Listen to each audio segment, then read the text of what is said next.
কেতিয়া গুচি যায়, কেতিয়া আহি যায়, কোনেও নাজানো। সপোন জাগত সদায় তোমাক বিচাৰি পাওঁ, আগৰ দৰে এতিয়াও, আৰু সদায় তোমাকে বিচাৰি থাকিব খোজো।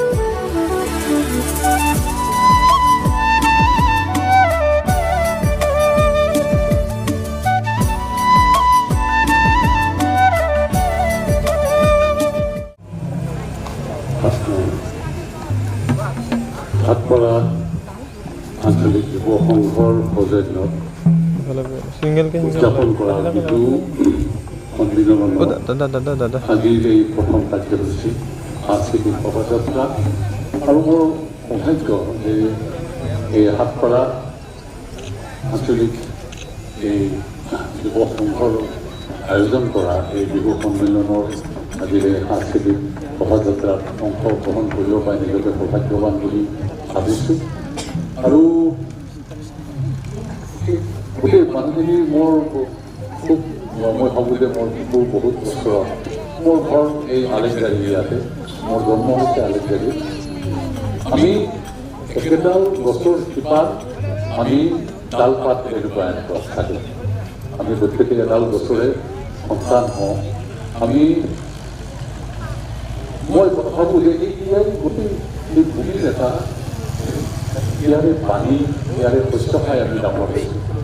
মই সৰুতে ওলাই গ'লোঁ আৰু নিজৰ যিটো পৰিক্ৰমা আছিলে, যিটো শিল্প কৰ্মক লৈ পেলাই গৈ গোটেই নৰ্থ ইষ্টত, গোটেই আমাৰ পূৰ্বাঞ্চলৰ গোটেই প্ৰতিখন ৰাজ্যতে মই কাম কৰোঁ। যাহওক এইটো গোটেই কথাখিনিৰ লগত সংখ্যাই আছে আমাৰ গোটেই সমাজখনৰ এটা পটভূমি, যি পটভূমিত মই শিল্পকৰ্ম কৰিবলৈ কাৰণে মোক প্ৰেৰণা পাইছিলোঁ। এই প্ৰেৰণাটো পাইছিলোঁ এই ভূমিত, এই শস্য খাই, এই ভূমিৰ জল পানী দি পেলাই মোৰ জীৱন নিৰ্বাহ কৰি পেলাই এই যে প্ৰথম বস্তু আৰম্ভ কৰিছিলোঁ, সেই বস্তু আজিও মানে ৰোৱা নাই, সেই বস্তু গতি আজিও চলি আছে। এইটো আপোনালোকৰ আশীৰ্বাদ আৰু আপোনালোকৰ মৰম চেনেহৰ কাৰণে মোক ইয়াতে মাতিছে, মই নিজকে সৌভাগ্যৱান বুলি ভাবিছোঁ। বিহু এইটো এটা স্বাভিমান আচলতে, মানে এখন সমাজ, এখন পথাৰ কেনেকৈ সলনি হয়। এই ফাগুনৰ পিছত বহাগ আহে, ফাগুনৰ মাহটো এনেকুৱা যে গোটেই ফাগুনটো ধূলি ধোঁৱা, গছৰ শুকান পাত, গোটেই শুকান এটা পৰিৱেশত গোটেই পথাৰখন শুকাই থাকে। তাৰ পুতি চপাই পেলাই নৰাবিলাক শুকাব ধৰে, নদীটো শুকাই আহে ক্ৰমান্বয়ে, এই কথাবিলাক আছে। কিন্তু এই বহাগ আহিব, তেতিয়া দেখা গ'ল এজাক বৰষুণ আহিব ধৰিলে। বৰষুণজাক আহিলে আৰু বৰষুণজাকে সেই গছ পাতবিলাক গোটেই ধূলি হৈ আছিল, শুকান পাতবিলাক তাত চাৰিওফালে তলফালে আছিল, গোটেই শুকান ঘাঁহবিলাক শুকাই গৈছে। যেতিয়া যিটো দিছে ইয়াতে বৰষুণ এজাক পৰিলে, বৰষুণজাক পৰি এই ঘাঁহবিলাক সজীৱ হ'ল, গছৰ পাতবিলাক মানে নতুনকৈ আহিব ধৰিলে, পথাৰখন সেউজীয়া হ'ল।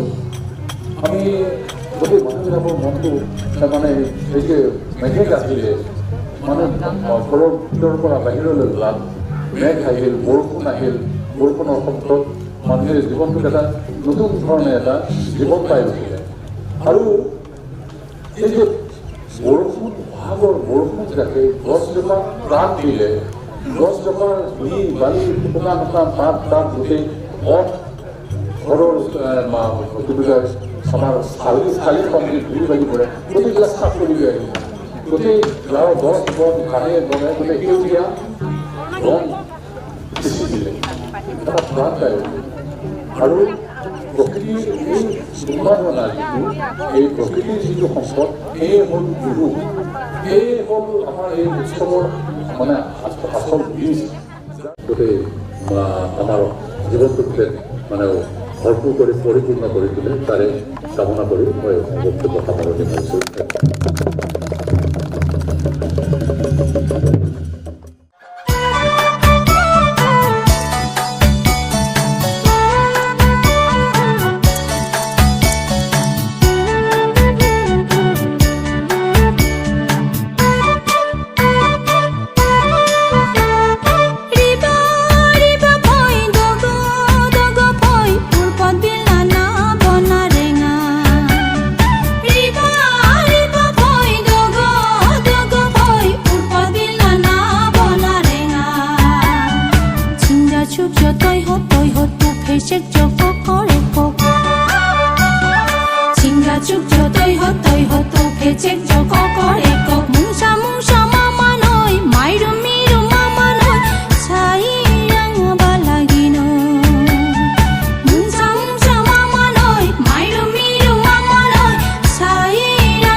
চকে বিল হাকাপি চাঙে সারি সারি ওই চাঙে সারি সারি বিল না বুড়ে ভুর ভুর ভার ভার চড়েন ঝঙ্কা সে বনা খারে হুর হার নাচেন তাকি নাচং মাগুর কাতলা নাচান কন্যা তেংনা নামো চকং কিলা রাড়া মুলা না দংবা খুব দূর তীরা রুমে বাসায় বাসানা নে কেনে মা রুমে বাসায় বাসানা নে কেনে মা রিবাই চকে বিল হাকাপি চাঙে সারি সারি রিবাই চকে বিল হাকাপি চাঙে সারি সারি বিল না বুড়ে ভুর ভুর ভার ভার চড়েন ঝঙ্কা সে বনা খারে হুর হার নাচেন তাকি নাচং মাগুর কাতলা নাসান কন্যা তেংনা নামো চকং কিলা রাড়া মুলা না দংবা খুব দূর তীরা রুমে বাসায় বাচ্চানা নে কেনে মা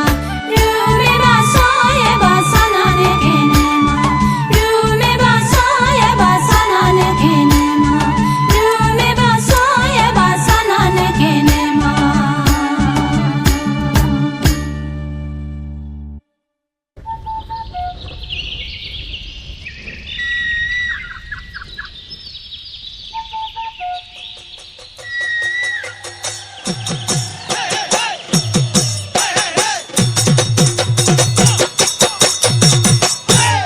বগলী পৰিছে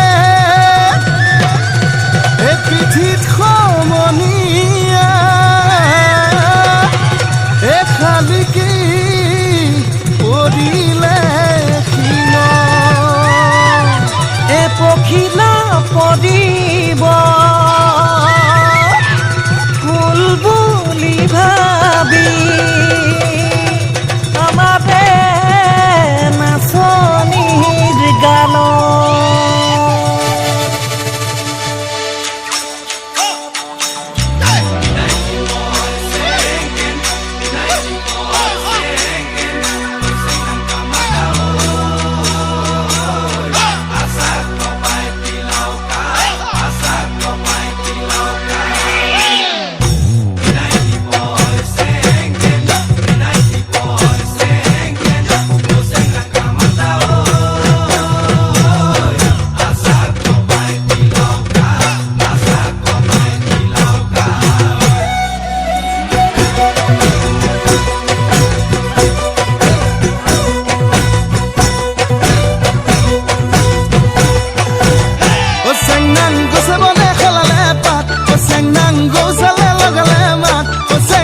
আমি অসমীয়া বিহুতে যে বলিয়া বিহু বিহু লাগিলে গাত